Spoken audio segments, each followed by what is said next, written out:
আমাদের পশ্চিমবাংলার মুখ্যমন্ত্রী শুভেন্দু অধিকারী বলছে গরু হত্যা করা যাবে না। গোমাতা আমাদের প্রভু, গরু কুরবানি দেওয়া যাবে না। কিন্তু শস্যের মধ্যেই তো ভূত। আমরা বাঙালিরাই এই ব্যবসা করছে, তার জন্য কত কান্নাকাটি করছে চিন্তা করুন। তাহলে মুসলিমরা কোনো কথা বলেনি, কিন্তু বাঙালিরাই এই ব্যবসা করছে, এবার কান্নাকাটি করছে যে গো হত্যা করা, গরু বিক্রি করার জন্য। এই ব্যবসার মধ্যে জড়িত বাঙালিরাই। তাহলে চিন্তা করুন কি অবস্থা। আপনি কাকে দোষ দেবেন? শস্যের মধ্যেই তো ভূত লুকিয়ে আছে। বুঝতে পেরেছেন তাহলে ব্যাপারটা কি? এইগুলো আগে কিছু বোঝা যেত না, কিন্তু এখন সব আস্তে আস্তে টের পাওয়া যাচ্ছে যে কোথা থেকে কি হচ্ছে, কারা এই কাজে জড়িত। ঠিক আছে, ভিডিওটা একবার দেখুন, তাহলেই বুঝতে পারবেন। চলুন। হচ্ছে আমার তো সারা রাত ঘুমই হচ্ছে না, 4-5 দিন ঘুমাতে পারছি না। কি করব, আমার মাথাটার মধ্যে কি হচ্ছে আমি বলতে পারছি না।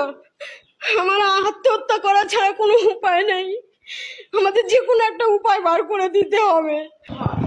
এই ঘর আর এই যে আমাদের খাটাল আছে, এইগুলো সব খাটাল করেছি। ঘর আগে একটা ঘর ছিল, খাটাল সামনেই খাটাল, হ্যাঁ এক ছাদের নিচেই আমরা সব এই ঘর দৌড়। মুসলিম বা তারাও হিন্দু, তারা তো মিশছে একসাথে, আমরা তো একসাথে আছি। তারা কোনোদিন দেননারি করেনি কি কারু আমাদের গলা ধাক্কান দিইনি। ওদের কুরবানিটা ওদের করতে দাও, আমরা বাঁচি। আমার মতন মহিলা, আমি মহিলা সমিতি থেকে 5 লাখ টাকা নিয়েছি, চলো আমার ব্যাংকে সব আমি জমা দিই, সুদ আসল। কি অবস্থা হচ্ছে, আমার স্বামী ভ্যান চালায়, আমরা এইভাবে বাঁচি। তাহলে আমাদের বাচ্চা কাচ্চা সব আছে, তাহলে আমরা কি করে খাবো? ভিডিওটা দেখলেন তো? বাঙালিরা এই ব্যবসা করছে, বাঙালিরা এই ব্যবসা করে লাখ লাখ টাকা ইনকাম করে এই গরু হত্যা করে বাড়ি গাড়ি সব করছে। তাই আবার কান্নাকাটি করছে যে আমাদের করতে দাও এই ব্যবসাটা।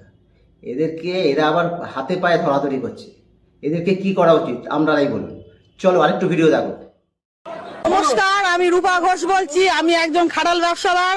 আমার বিগত 7-8 বছরের ব্যবসা। আমার 10টা গরু আছে। আমি বন্ধন এসকে থেকে 3 থেকে 4 লাখ টাকা লোন নিয়েছি। দেনার দায়ে আমি দেনদারি। আমার ছেলে অপারেশন হয়েছে, একটা গাড়ি অ্যাক্সিডেন্টে আমি গরু তুলেছি। গরু বিক্রি করে আমি দেনা দেবো। আজ আমাদের দেনায় দেনদারি করে সরকার কি লাভ পেলো? বিজেপি সরকার থেকে আপনারা তো খুশি তো? আমরা তো এনেছিলাম অভয়ের মায়ের কান্না পোষানোর জন্য। তাহলে এবার ভাবুন কিভাবে ব্যবসা হতো। কেউ কিছু বলার ছিল না, কেউ কিছু করার ছিল না, পুরো ব্যবসাটা চলতো। এখন এই সরকার এসে এবার সবাইকে